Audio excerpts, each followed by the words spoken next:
Well, good morning, everybody. My name is Jim Friend, and I want to welcome you all to the third part of our Advancing Our Church Through Challenging Times webinar series.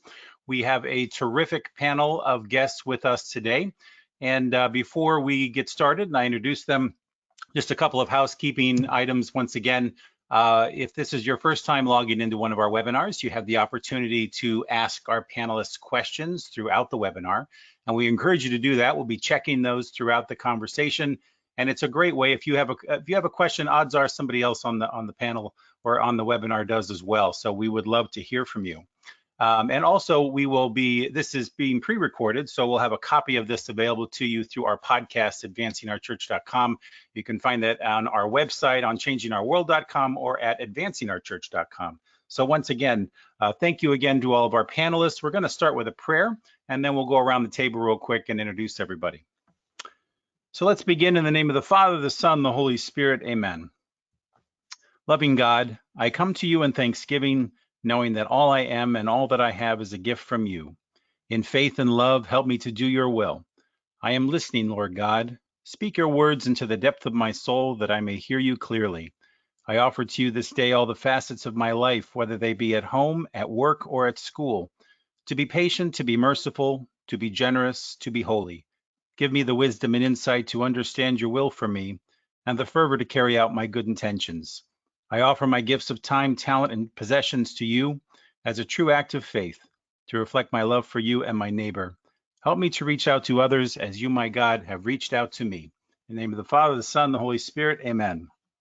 It's a little stewardship prayer I wrote a few years ago, and I found it's good for all occasions, especially when we're talking about financial stewardship today and some of the challenges and opportunities that we are that are presenting themselves in this interesting climate that we're in.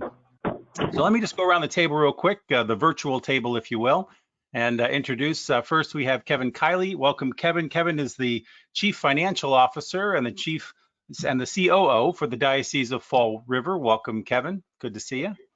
You too. Ashley Conley is the Director of Parish and School Finance for the Archdiocese of Baltimore. Welcome, Ashley.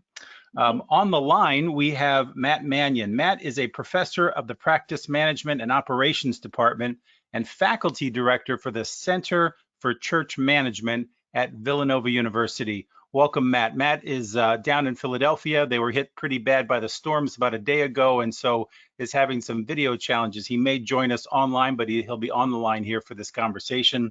And then last but certainly not least, our very own Gavin Mooney, Changing Our World's President and Chief Client Officer. Welcome, Gavin, to the conversation. And so let's begin first off with how are your dioceses thinking about the reopening of parishes and schools? There's a couple of different aspects to that. There's the guidelines that you're going to have to put in place or that you're putting in place now, and then obviously the different challenges. Kevin, why don't you take that one first for us? Sure, Jim. So we have reopened officially this past weekend, and we're following the guidelines from the state and also any additional guidelines from the local boards of health. We were given a 40% capacity requirement, so it required us to be sending out guidelines to make sure that everybody knew what that number was. It turns out that in a lot of cases, they didn't even come close to that anyways, because our normal mass attendance is between 15 and 20%. So if you're talking about a 40% capacity, that can be a pretty big number for a lot of folks. But it's been a slow opening weekend. I would say that only about 15% of that 15 to 20% mass attendance attended. So I think a lot of people, I'm hoping, are still just skittish about coming back and not just used to the fact they haven't gone to mass the last 10 weeks. So we're hoping that turns around. So in really just getting out the guidelines to all of our pastors, and kind of it's a top three. It's making sure that everybody's wearing a mask, making sure that everybody's social distancing, and also making sure that everything's cleaned and disinfected in between each mass. But we sent out some extensive guidelines that I can get into a little bit later but we partnered with other dioceses within Massachusetts to make sure that we could come out and sort of be all on the same page with that. Well, Kevin, I can imagine that there were a lot of questions that came and bubbled up from the parishes during this whole process of reopening. Can you recall, or you, Ashley, some of the different questions that came from the field or some of the concerns that they're dealing with? Yeah, I'd say communion was a big one. Yeah, When are we going to give it out? How are we going to give it out? There was a question about communion on the tongue, and I mean that's above my pay grade, but we did need to get those guidelines out to make sure that everybody was on the same page. So we gave them the option of either doing it during the Mass as usual, or giving them the option to do it after Mass, after the final blessing, which personally I'm more supportive of, because it kind of gets folks out after that disruption of the communion procession. So that to me was probably the biggest thing. And then secondarily to that, what if somebody we find out tests positive? right. Do we all have to quarantine? And I think really, again, that was something that we couldn't answer specifically. So we had them, the guys that were really concerned about that, we just had them contact their local boards of health to do some scenario planning with them, just to say, hey, what do we need to do if something like that happens? Because there's confidentiality issues, there's a whole bunch of things you have to be aware of. But that was really, we just kind of pushed them to the local boards of health to get more assistance on that. We also had challenges with communion, especially if it was an outdoor Mass and people brought their own seating. I think one of our biggest challenges is that the governor allowed each county in the state to implement their return at their own pace. And so we have 3 counties of the 9 that we serve that have not allowed for public worship greater than 10 people. And then the other concern that our parishes had was, how do they structure the Mass times so that they can properly clean and disinfect afterwards? And just the logistics of that, who's going to do it? How many people do they need to help? We did have a handful of parishes that actually had services. They had less than 50 people at each one of their services, but the outdoor Masses were much more heavily attended. And the Mass schedules, I've noticed also, not everybody's returning back with a full Mass schedule. Many people are just going to try one Sunday Mass and then complement that with the continued resource of an online Mass. Is that what you're finding as well? Yes, we had a couple parishes who did a Saturday Mass and then a Sunday Mass indoors and then a Sunday Mass outdoors if they were allowed. And then they recorded and then live streamed, I believe, the Saturday night Mass, and then also had it available for viewing later. Sure. Matt, are you on the line? I am, yes, Jim. Oh, what is your perspective on the reopening? How are you thinking about that? Yeah, it's very similar to what Ashley and Kevin said. So we reopen. We have the option to reopen in Philadelphia this weekend and have to have public Mass by next weekend. And it's all the same thing. There's been a mix of parishes that are going with the normal Mass schedule versus cutting them in half based on the lower attendance that's been seen in other dioceses that have opened ahead of us. The communion question, the one that I hadn't heard before, but several parishes are actually having people stay in their seats at communion, and the priests are going out to them to minimize the movement during it. So that was interesting. And then the other thing is the collections, is having collection baskets by the door, but really encouraging people not to bring envelopes, but to shift to the online giving. So it's less touching of stuff. I've also heard the practice of some parishes just waiting for the distribution of communion at the very end of Mass, and then people exit immediately, or doing it even outside at the end of Mass to minimize the contact and the spread of the virus. It's interesting. Yeah, and what I've heard, and I'm not a liturgist, but what I understand too is that allows the priest or the minister of the Eucharist to wear a mask and gloves if they do that, because it's outside of the liturgy. So different people have been looking at different things there. Yeah, absolutely. So, we've all been in this quarantine situation for a few months now, and we've developed some new habits throughout this whole process as well, especially around liturgy. I'm the father. My wife and I are the parents of 3 teenagers, and now they have the luxury of having mass whenever they want because it's online and they can replay it whenever they want. Do you guys think that this has changed the way we look at church in a permanent way? There's a lot of implications with what's happening. Certainly, we've looked at the way that we work from home, the way that we celebrate liturgy. How are we thinking about the long-term effects of this quarantine? I'll take that one. So Yeah. I think that if we don't embrace the change that's been forced upon us, then we've missed the boat. This change has given us the opportunity to get outside of our comfort zone. We're so tied to buildings, and especially in the city, our buildings are monstrous and they're inefficient in many ways. But heaven forbid we try to close a church building down that's been there for so long.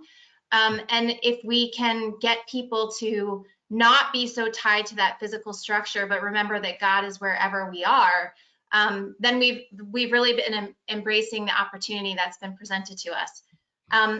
It also is going to allow us to move out of this maintenance mode that we've been in for so long, and hopefully help us to move into mission and focus on evangelization and meeting people where they are. Mm-hmm. Matt, how about you on that one? Yeah, I couldn't agree with Ashley more. I do believe it has changed things, and I believe a lot of the changes will be permanent. I think I've heard some people talking about kind of the virtual first mass as an entree from an evangelization standpoint. And I know, Jim, we've got 3 teenagers too, and we've gone to mass throughout the country for the last 10 weeks. And so it's been fascinating to visit different churches that we couldn't physically visit for the celebration of the Eucharist. But I've also been really impressed by how many of our people who might have been raised Catholic, or even some who aren't, the viewership in many parishes for the virtual masses is significantly higher than the normal attendance would be at that mass. So I think the real opportunity is how do we continue to have a virtual presence that serves as a gateway for people into the life of the community. So I think that one is a huge one. I know we're going to talk more about it too, but I also think the way that we engage people in their funding support of church life, I'm hoping this is the beginning of what will be a permanent change, not only in the mechanism for doing it, but more importantly for the mentality for doing it. Absolutely. So let's talk a little bit about some of the financial aspects of these challenges. And, we're all in this budget preparation mode, those of us who are on the July 1 to June 30th budget cycle.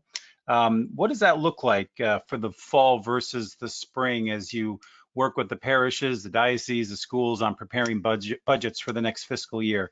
Kevin, you want to take that one first? Yeah, minor question, Jim, about dealing with budgets right now. It's I jest. It's a small part of your life, I'm sure, right now. It's one of the most monumental decisions or many decisions that we're going to have to go through in the next 3 to 6 months, and we just don't know enough about the impact. I mean, we've been tracking parish offertory on a weekly basis. We've been, calling folks to make sure that they're entering their financial information in as timely a fashion as possible, just to try to get an indication on how much offertory specifically is down so that we can make some more informed decisions collectively as a diocese. But we're about 40% down on average with offertory the past 10 weeks compared to last year. And that's troubling to me because we obviously have a parish assessment based on that offertory. We also had to delay our Catholic appeal by a month.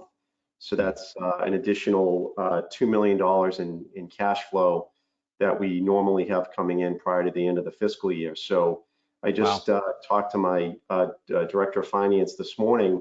We have a finance council meeting coming up, and I said, so how are we doing for June 30th? And it had shifted about $7 million to the red from the last time we met together with the finance council, and 5 million of that was investment returns, which is another big issue that everybody's been impacted, with their investments. So I'm hopeful that that's all going to come back. But there are going to be some long-term effects with that offertory decline, especially if we continue with the minimal mass attendance on top of the minimal mass attendance that we had to begin with.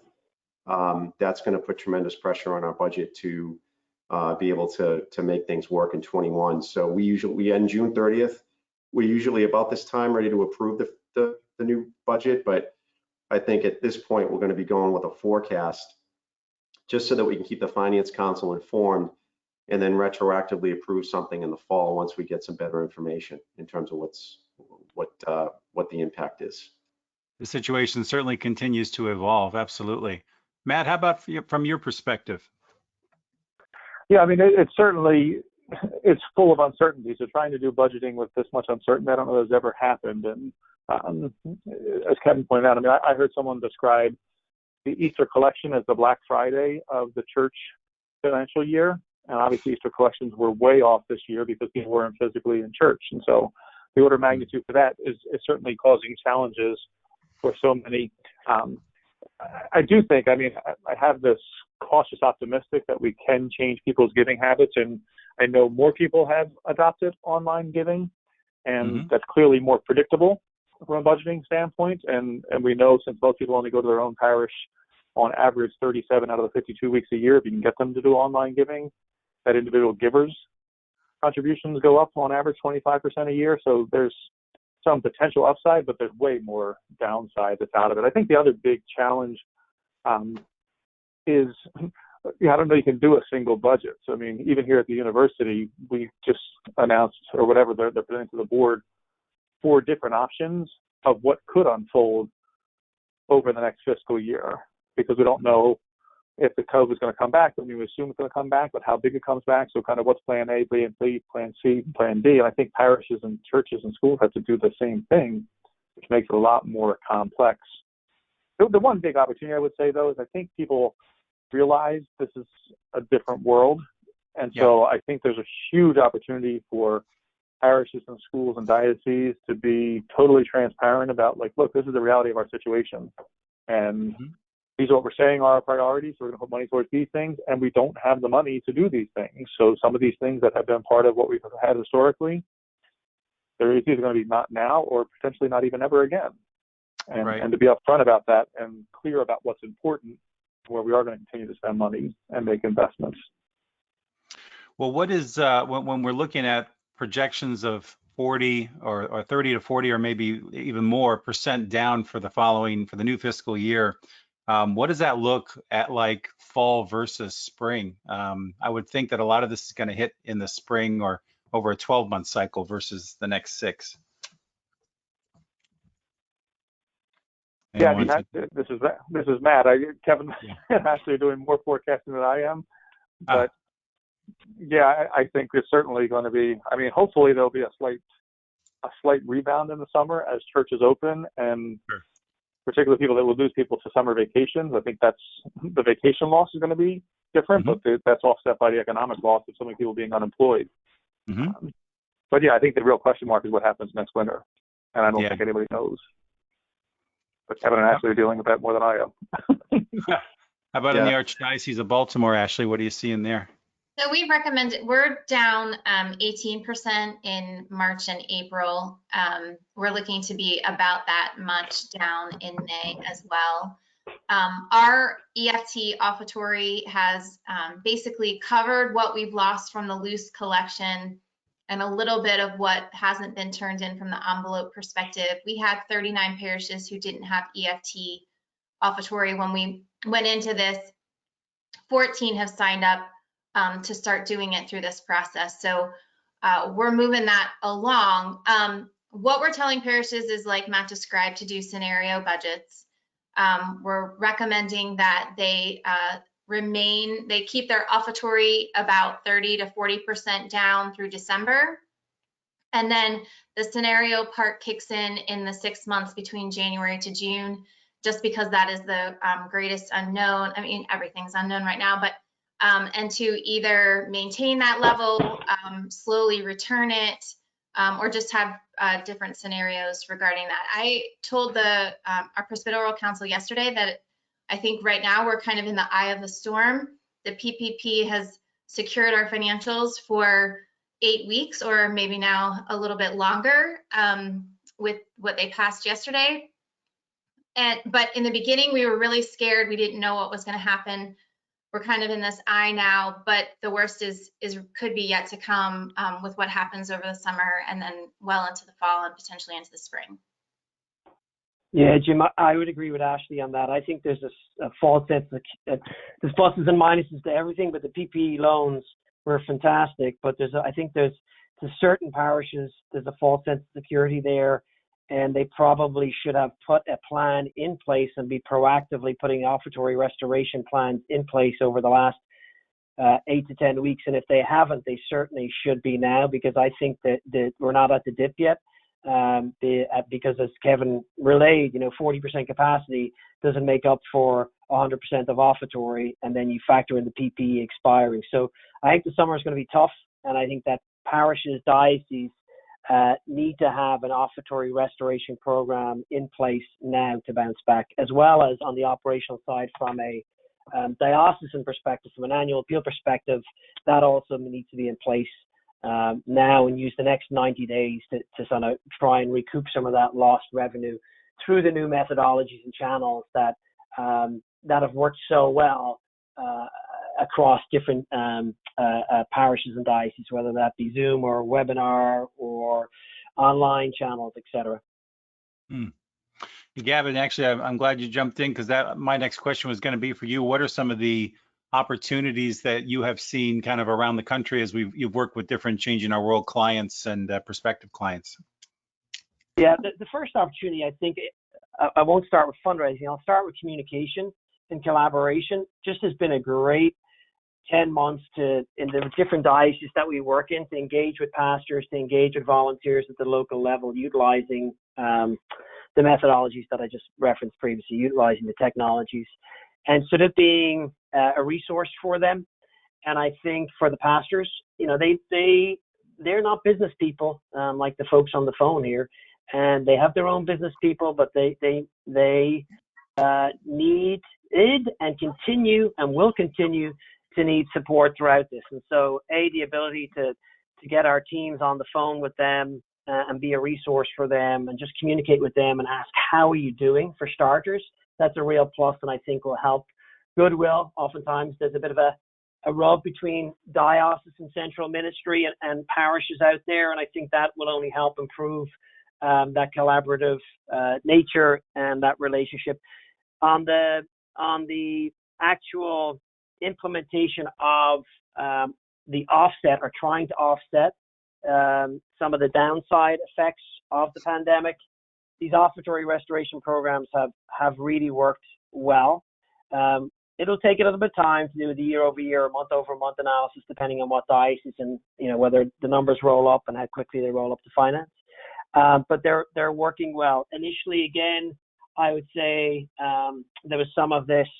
I can't, from a pastor's perspective, I can't deal with this now. I've got to deal with this, and this, and that's understandable, right? Who would have expected Mass to end basically and not be able to practice the liturgy? So I think that there was initial, okay, how do I deal with that acute stage? And then as time has gone on, educating pastors on, the necessity for, there's no mission without some margin. And I think that has become more of a priority. And now taking on we put together parish toolkits and restoration programs and, communication tactics for each of the parishes and dioceses that we work with. And now sort of they're embracing that because they see the PPE expiring, to go back to Ashley's previous point, to my previous point, and they don't see the incoming, parishioners because of the guidelines and policies that are in effect in respective states and counties. So there's a willingness there. I think they need to be coached how. I think they need the support as to how to get there. I think they need to embrace the communication channels, to go back to what Matt had said previously, that are there, and they are doing that. And I think that's only going to help. Other things we're seeing, mini campaigns, 90-day mini campaigns, to try and make up for what's happened over the last 90 days. And so that, you put a timetable around it, you create a sense of urgency around it, you put a communication channel and vignettes, video vignettes and things like that we've utilized to try and help support them. So they're some of the practices that we're utilizing at the parish level, at the diocesan level. There's tactics there, and the other, you talk about silver linings. We worked with, and Kevin knows the Lynch Foundation up in Boston very well. We've worked with them as it relates to highlighting Catholic school education in this moment in time, and the fact that Catholic schools are still functioning. And Ashley, I'm sure this probably resonates with you as well in your role. And what we've done is they have about 130 schools, elementary schools in the Archdiocese of Boston. What we've been able to do is showcase that Catholic schools are continuing to function despite what's going on around us. And now I have two little ones who are crawling the walls downstairs who go to our local public school. And then I see what's going on in our Catholic schools. And so it's a moment in time. It's not to say, oh, look at us, we're better than you. But it is a moment in time to showcase the differentiator that our schools continue to operate and function. And so with the Lynch Foundation in Boston, we've been working with their elementary schools in the Archdiocese of Boston. We've been doing a paid social campaign to highlight that and to showcase the resilience of Catholic schools in this moment in time. And it's getting some great feedback. And our end objective is to help drive enrollment, right? So, we talk about all these financial challenges. Well, some parents are sick of the parochial public schools because of the fact that they weren't function, and they might give Catholic schools a consideration. So there's things like that happening in terms of silver linings that we've seen and will continue to see, I think, as we showcase what Catholic schools can do during this moment of time. Terrific. And Matt, looks like we've got you on the video. Good to see you. Yeah, good to be seen. We have a couple questions that came for the panel on our chat here. When the conversation moves to finances, I'd be interested in knowing if the participants see new opportunities for fundraising as Mass resumes. Gavin, you've touched on a few. Anything you're seeing in your diocese, Kevin, or your diocese, Ashley, as far as new fundraising opportunities? Well, we've talked about how to implement the text to give. We may have electronic EFT, but that's all based on a pre-planned schedule that the parishioner has signed up and agreed to. So how can we implement more real-time giving is one of our next steps. That's great. Yeah, I would agree with that, as well as online offertory. I mean, we only had roughly a third of our parishes that were doing it before this. We probably are now up a little over half, and I imagine that will continue to increase. I think more importantly, and I realize that the online offertory and trying to keep the water out of the boat is more of a short-term tactical thing, but clearly what we're looking at, and Ashley touched on this, is where we go in numbers wise. I mean, again, we have 78 parishes in the Diocese of Fall River, and we only need about 40. And that's probably not too far off the mark in terms of that 50% reduction for dioceses and archdioceses, at least in the Northeast anyway. So, and again, you risk being draconian and kicking people when they're down and using this pandemic almost as an excuse to kind of go in for that.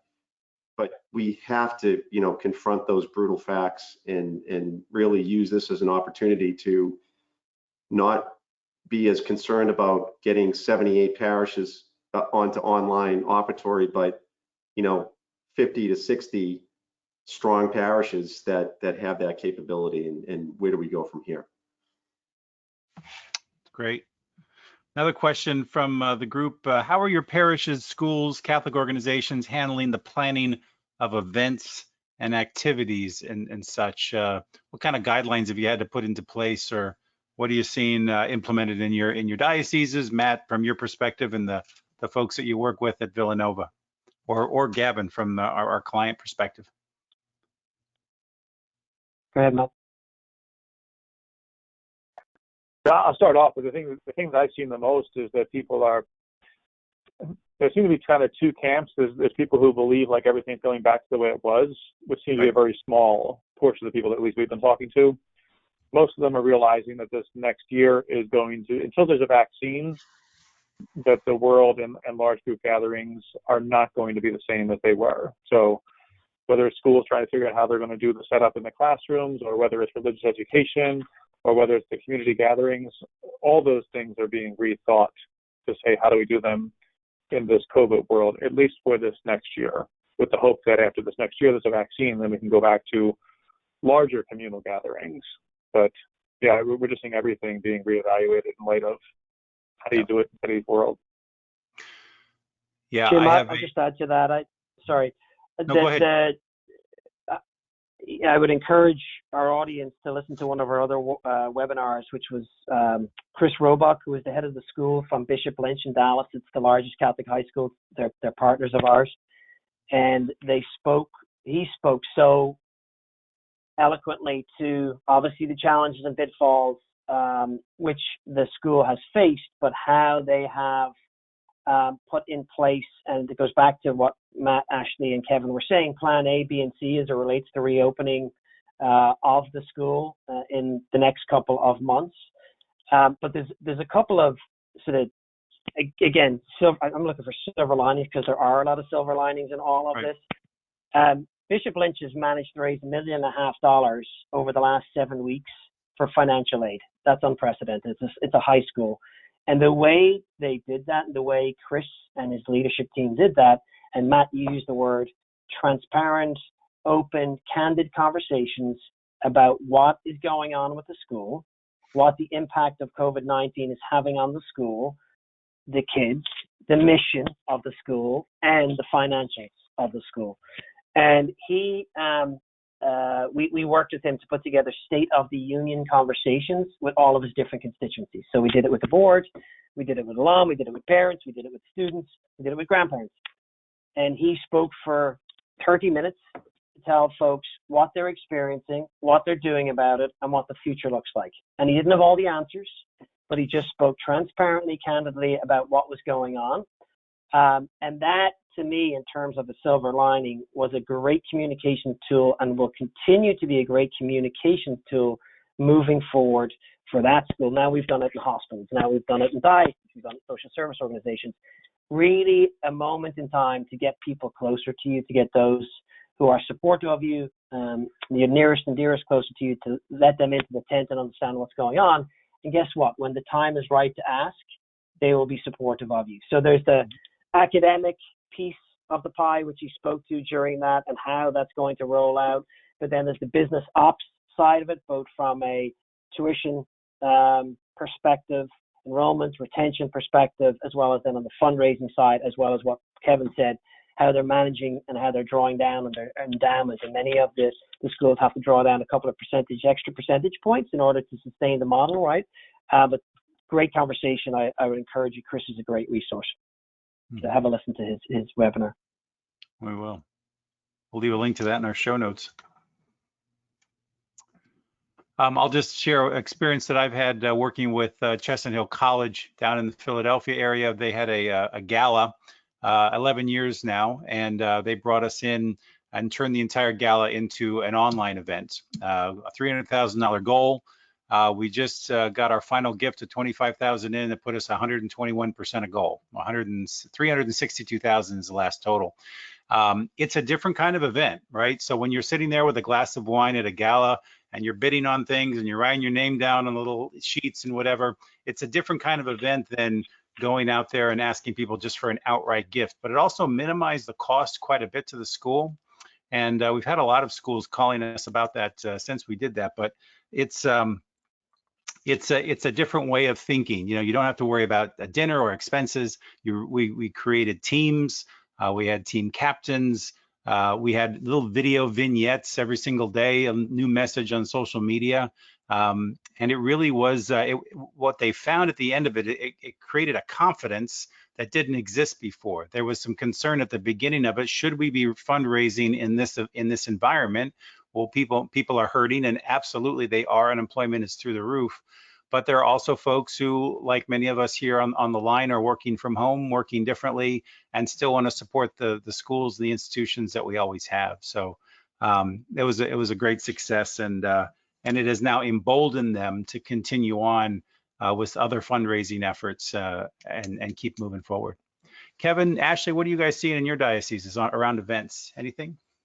Well, many of our schools switched to the virtual events, and we had been talking to them about doing that for years, doing it every other year, picking certain events that you can ensure that you have community engagement, but maybe the next year have it virtually, and then the following year go back to the community part, just because people get tired of going to, one event, one gala every month for all of the different organizations that they serve, in addition to their kids' sports and everything else that they're doing. But our schools, they didn't want to do that. They kind of balked at it. And now that they've been forced to do it and they saw how successful they were, I think that they'll embrace it more. Our guidelines really, again, are following the state. We're issuing phase 2 guidelines now for Maryland we go into phase 2 on Friday. So the Archdiocese will issue our guidelines, and that will really determine how events are held within the diocese for the next phase. I would add just, in terms of doing everything virtual, that's great. And I think, it's been great that we've been able to pivot to that. The only thing I would say is that, and I understand it's an inconvenience for a lot of folks and all of us that are involved going to those, physical events and the expense around that and the time. A lot of the folks that are going to our events are on the older side. And, for now, obviously that is a risk, but I wouldn't want to see that kind of become the new norm, because a lot of those folks look forward to those events because it's the only time they get to see other folks in that space. Sure. Maybe once or twice a year. And they also want to see the bishop. They want to be in the same room, and it's kind of, it's that ability to connect that you don't get virtually. And I'll talk about that a little later when it, with regard to the reopening of work. But I mean, I think I underestimated the need for the connection, being in the same office and everybody working together. And then when we were thrust into this virtual environment, I was like, hey, this is great, and then, once you're close to 3 months into it, though, it's like, it's like you want to kind of get back into that office rhythm and you want to be with people, and it's just not the same. So, Right. But I'm glad that, we've been able to successfully pivot like other folks with virtual events and be successful with that. Kevin, I would just jump on that and agree with you that virtual events certainly in the long run shouldn't substitute for ever having a gala again. Galas, typically the energy that goes into a gala or an event, you're not going to raise as much as through a gala as you would an annual fund or a capital project, but they do serve their function to forge new relationships, to bring people back to campus, to bring them to your school or what have you. But they may look at an online event as doing something that might boost their annual fund, or be a day of giving that might be a little bit more enhanced than they did in the past. So I think that's kind of how some of our clients are thinking. We have another question here from Kate, I'm sorry. We were about to start an increased giving campaign right when the pandemic hit. Do you think September would be a good time to start this campaign? Our offertory is only down slightly compared to last year. Gavin, you want to take that one? I mean, I think I said it already. Yeah. Why wait till September? Right. I mean, there's no time like the present, right? So that's the way I think about it. Just think about the amount of people that are asking right now. There's 1.3 million nonprofits out there. Everybody's asking. And so why wait till September? Why not put your church first and your ministry first and ask for us? I mean, faith-based fundraising is usually top of mind, or certainly one or two for most people. And why not put the church first? Why not? That's why I say start now. Yeah, I would just also echo and just say, Kate, that we would recommend that once a year is not too much to talk to parishioners about the offertory and to remind people of the importance of it.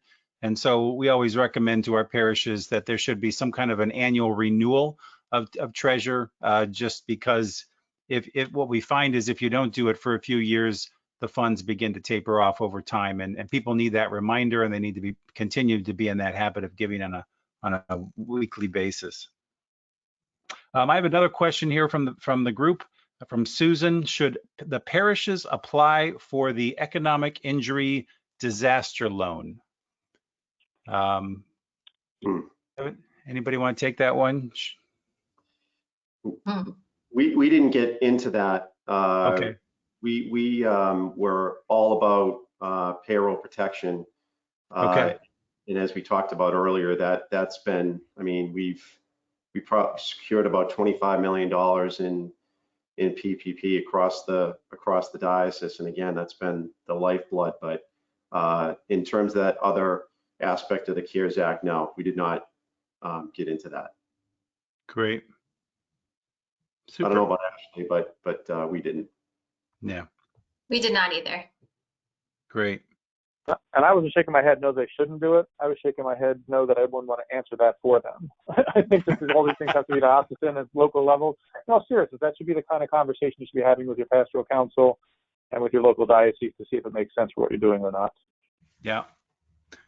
Well, Matt, what are some of the silver linings that you're seeing in this crisis right now? What are some of the new opportunities that have emerged through this time of quarantine?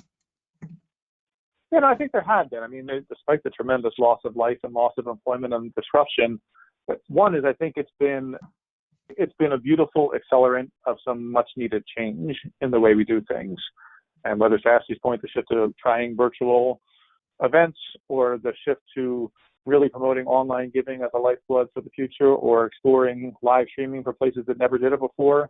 So there's a lot of stuff that people have been talking about, and some more forward-moving, mission-driven churches have been doing that I think has gotten to a larger portion of our parishes and our schools, which is a great thing. I think in a very healthy way, it's forced our parishes and our schools and our dioceses to take a hard look at what is our fundamental mission, and what are the things that we're doing that are helping to share the good news of Jesus Christ, and what are some of the things that we're doing that are nice things that might have been nice for a long time but are not mission critical, and allowing some of that stuff to be jettisoned, and to force some of the hard conversations. Even, I mean, Kevin gave the example of his diocese, but there's many dioceses that know they have the wrong, or the churches aren't in the right places for where the people are, for where the mission is, and there's some overdue adjustments that can be made. But by asking the hard questions about mission, I think that it's a huge opportunity to reevaluate all those things in light of what's been forced upon us, but to really make intelligent decisions going forward, and come up with a mission and come up with a plan that I think will inspire people to be a part of it and to take a renewed active life in it. The one last thing that I think too is a huge opportunity that I haven't seen a ton of response to yet, because obviously we're doing so much just to get through the current pandemic. But teaching in a business school, I can tell you there's been many people, a lot of conversation about how people don't want to go back to what life was like before, and how many people have found, while it's been difficult to be homeschooling and doing a full-time job and doing everything else, there's also been a niceness about a bit of this forced pause on the world that has caused individuals to reevaluate what's most important to them. I think it's a huge opportunity for the church over these next couple months, as people are transitioning to whatever is next, to be a guide and to accompany people through that conversation about what really is important to you, what's really important to me as a husband, as a father, as a worker, and kind of, am I living my life in accord with what I say is most important, or have I just gotten caught up in a bunch of things that are filling my day? So I think that revisit from an organizational standpoint, and all the communication and everything else that's been happening, has been awesome from an organizational standpoint for parishes and dioceses and schools. I think the next piece is, can we help our people through that same kind of personal reorganization for whatever life is going to be like after this? I think it's a huge opportunity to disciple people and draw them more fully into the mission of what our church is about. Mm-hmm. Kevin touched on this with the ability for schools to pivot to an online learning environment. I think that was incredible, where a lot of the public school systems, at least from up our way, were flat-footed with that and really didn't even get into or back to the online teaching for 3-4 weeks after the initial closure of schools. So that's something that we can leverage moving forward. That said, we only have about 80% enrolled for next school year. That's over 1,000 kids that still are undecided in terms of what they're going to do. So it's a completely different thing to me, the school situation compared to the parish situation. I mean, clearly we have too many parishes, and we have more than enough capacity to fill the demand. And to a degree we do with the schools, but it's different. And we just closed a high school in a K-4 school right after the pandemic. I mean, for all intents and purposes, they may have stayed open another year, but the pandemic really was the accelerant. So they were closed, but that's 2 less schools that we have. And now we're worried about what other schools are going to do. And all I would say is, I think we all need to be collectively aware of, as the church in the United States, what everyone's planning to do. Because if we close 2, I know Newark closed a bunch, and if every diocese and archdiocese, I mean, we stand to lose perhaps over 100 schools over the next year across the country. That's going to be devastating, just in terms of what we're doing as church and how we're educating our future. So I do, that's something I hadn't been as worried about, but I'm very worried about now. Mm-hmm. Ashley, you work with the schools in the Archdiocese of Baltimore. How are they seeing enrollment in right now?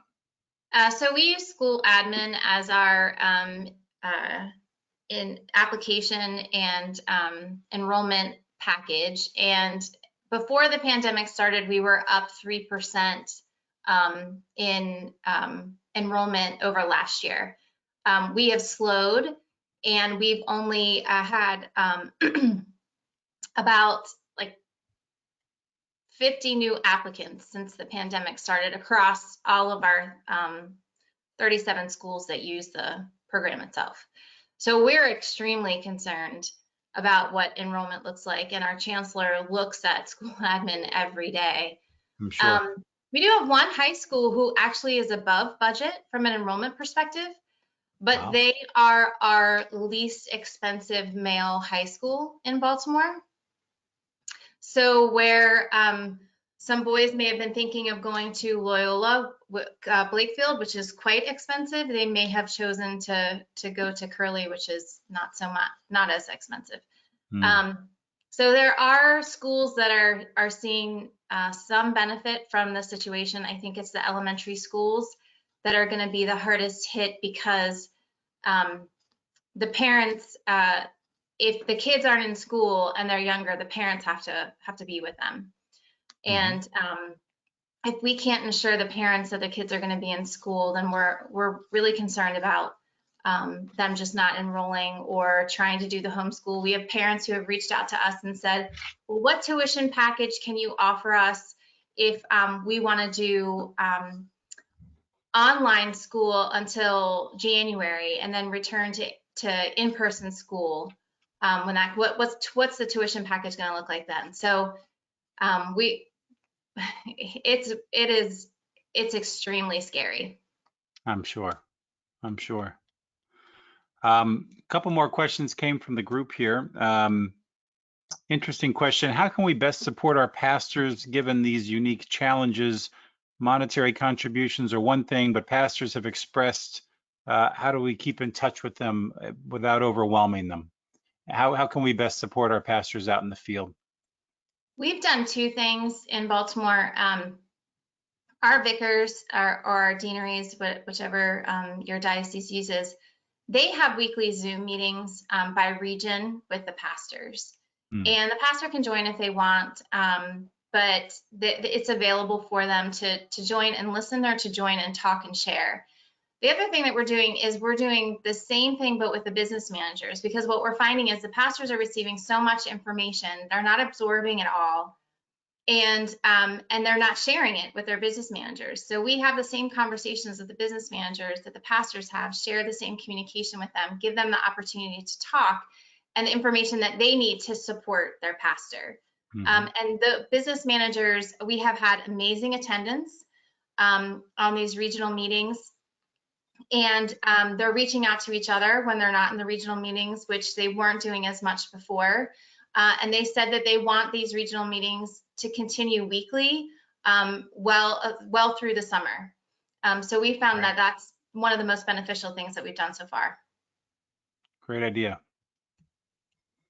We have to obviously keep them informed with all the correspondence, but like Ashley, we have a separate group that needs to get it as well, because more than likely they're the ones that are going to be dealing with it. And we just try to be empathetic in our correspondence, and it usually consists of, I apologize for the deluge of information, but you really have no choice. I mean, if you need information to send out on PPP, I mean, it's funny because in a way, I don't feel as bad because they're only getting it from one source. I must have been getting PPP from 100 different sources when this first broke. And it was funny because I was like, what do these people think? I'm not, I'm not looking at it to assist, but from a social standpoint and an emotional standpoint, we implemented an employee assistance program, and I realize that clergy aren't technically employees, but they're folks that can take advantage of the program.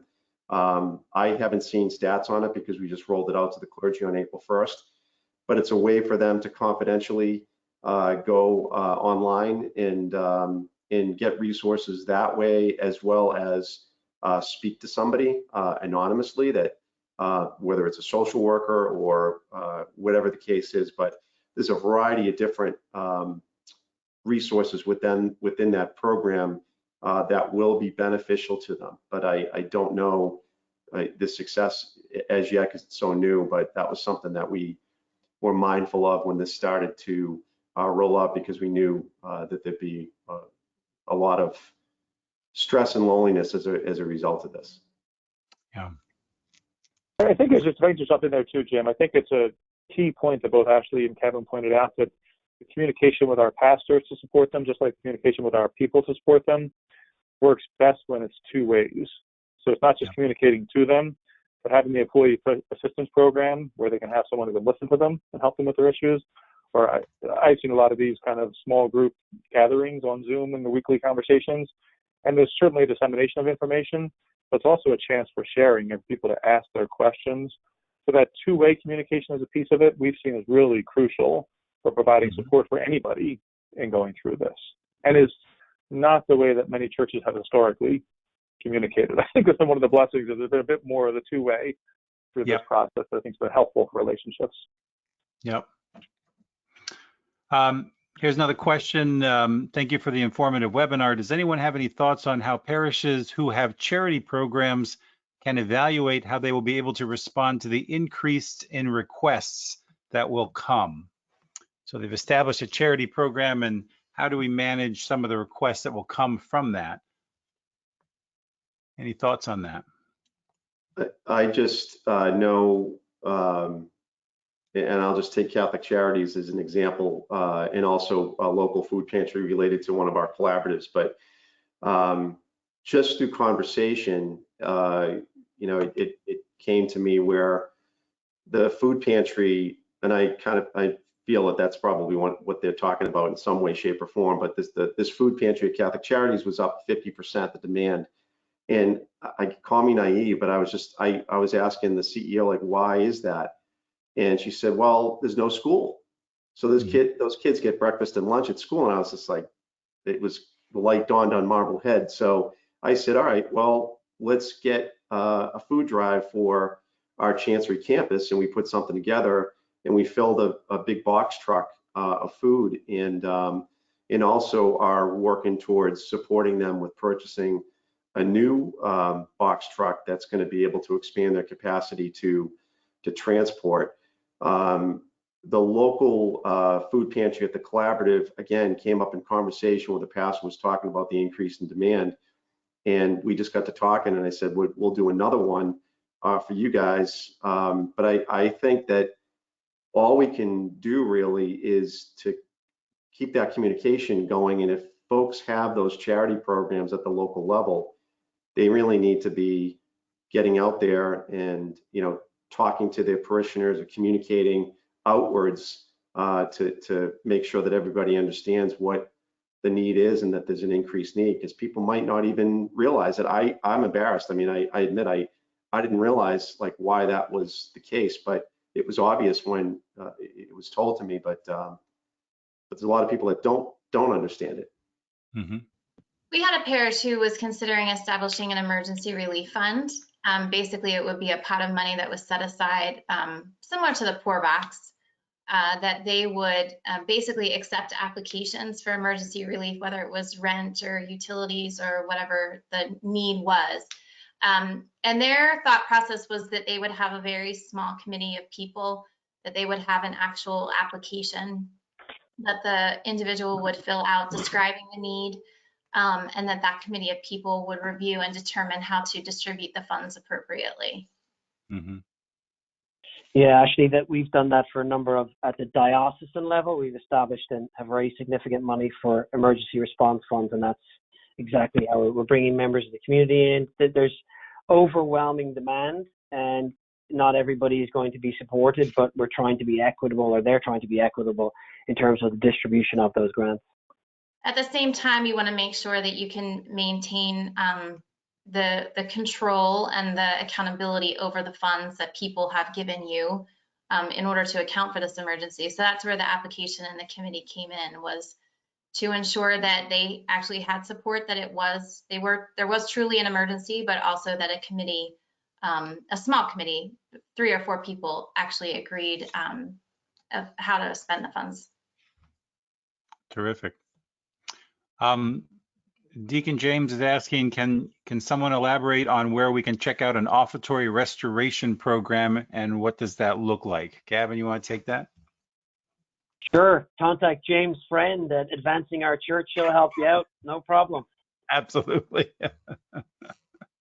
And then Kevin's point about the potential impact of closing schools. What efforts do you recommend around updating religious education programs? I mean, I've seen other parishes that have just simply moved their religious education programs to a Zoom meeting, and actually they found that to be quite useful because people may be more available in an afternoon, or they could do it at various times. It works out for these small group sharing. We've also found that a lot of parishes are moving to these small group faith sharing groups based on these Zooms, and that is building community within the parish in an interesting way. It kind of recalls back to the early Christians when they met in small groups in their homes, and a lot of people are doing that around this quarantine. Anybody have anything else to add to that? I would offer Sure. that our family has several times during this experience Zoom overload, where everyone says, oh, well, we'll just do a Zoom. Right. And it's at 6:30 at night or 7:30 or 8 o'clock. And, we're trying to actually embrace the family dinners again and the downtime.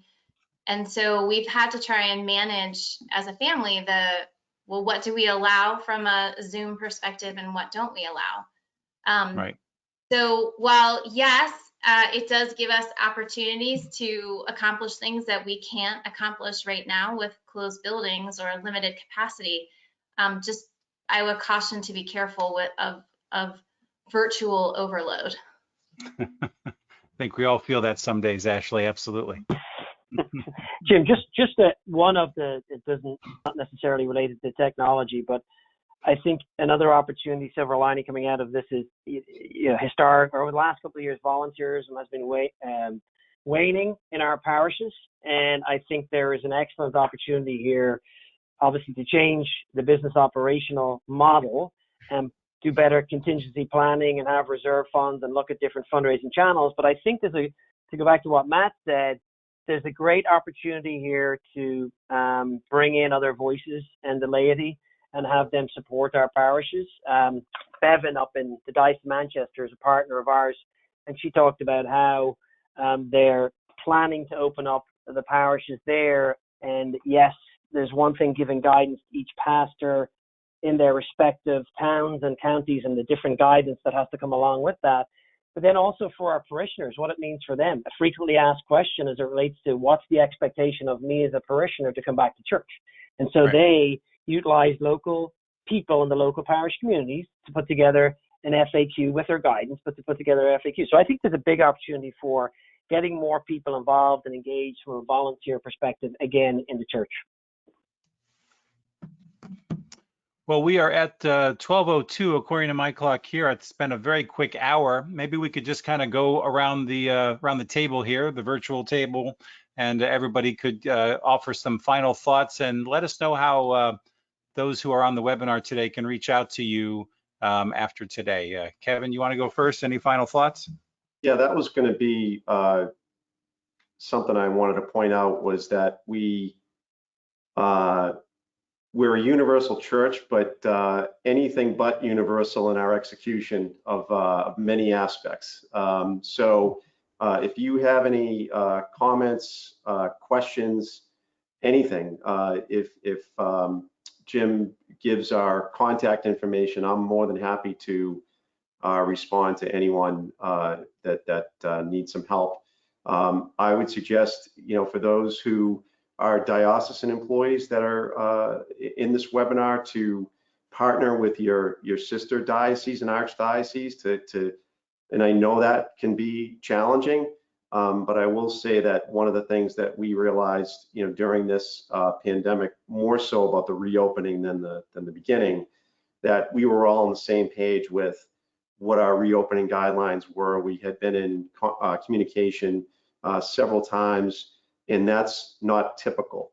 But I was happy that was a silver lining with this, that we were more on the same page and more communicating, whether it be about reopening or the PPP and that process and all the information that we shared. So I'd recommend that. And again, for anyone that's a parish, just whoever else is in your collaborative and try to work together, and also work with your diocese, because they should have most of the expertise to support you in what you need. Thanks, Kevin. I'll offer a couple of thoughts. You can reach me at Conley, Conley @archbald.org, which is the Archdiocese handle. A couple things. One is you need to re-envision your parish or school office or the Chancellery's office in how people perform their work. There's going to be people who expect to work from home now, and they're very productive because they have been. And so what does that look like? At the same time, how do you serve the needs of your primary customer? If it's the parishioner, if it's the parish, how do you balance the right place with the right people with the right work? We keep using the word right in the Archdiocese of Baltimore because we want to make sure that we are doing the right things with the right people in order to support that mission component. And the other thing that I'll offer is, religiously speaking, this is our opportunity. We've had a forced change, and we have to adapt and innovate because of that forced change. But the one thing that hasn't changed is that we have to engage people. And we may not have been doing a great job of engagement before, but we've really had to figure out how to engage them virtually now. And how do we continue the engagement, the communication, and the innovation so that we make our church stronger and we make people more willing to participate? Because the other thing that we've learned through this crisis is that as humanity, we need to be with other people. We cannot be living in isolation. And so they'll come back eventually. And how do we make what they come back to more meaningful than it was when they left? Thanks, Ashley. Matt? Yeah, I think the biggest thing is, I think there's a desire to go back, and people are talking about when people come back to church and people do all these other kind of things. And I would just encourage us to not think about going back, but about going forward. And so this has forced a lot of change that has been good and healthy. It's also caused a lot of pain, but there's clearly evidence, particularly in this country, that our world and our country needs the love and peace and healing of Jesus Christ as given through the church. And so we need to be a church that's going out, that is, to use the title of the thing, we need to continue advancing our church. This mission is too important for the world. And so what are the ways that we're being called to do it? And to not expect that, like, this is not over. So we are permanently changed by this, and it will likely have a second wave. So let's continue to be planful about how we can advance our church and go forward through whatever challenges the church might face, but how can we continue to be that light of Christ in the world? I think that's the big opportunity for all of us. And I can reach the same thing. My email is matthew.mannion@villanova.edu. Terrific. Thanks, Matt. Gavin? I would just say the Catholic Church has been around for a long time. We've been through a lot. We're resilient. We will get through this. Albeit there's been no blueprint for this current pandemic, we can look back in recent history and look at September 11th and look at sort of the Great Depressionary mindset of 2007, 2008 as moments, dark economic moments in time, following which we bounced back. And so my call to action would be to go back to that person who asked about the offertory program. Don't procrastinate, act. And you have an opportunity here to actually rethink, as Ashley said, and reconfigure what, in my case, what we're all about is church finances and supporting the church through philanthropy. And people will be supportive of you, and we've demonstrated that over the last 10 weeks. And I have no doubt that will continue, if not increase. So act now and start, helping with the financial well-being of your church moving forward. I just want to thank all four of our panelists for joining us today. This was a great conversation. For those that are listening, this session has been recorded, and so when we publish it on the web, we'll leave a link to each one of our panelists and their contact information so that you can reach out to them individually, as well as my contact information. So, and if you'd like to visit our website at advancingourchurch.com, you'll find a whole library of great sessions like this that we've recorded over the last year, coming up on our 1-year anniversary of advancingourchurch.com. And we just had some great guests, and this week was no different. So thank you all for being a part of this. Thanks to all of our guests who have joined us for this conversation, and have a terrific weekend. God bless. Thanks, everybody. Thank you, Jim. Jim, bye. Thanks, Jim.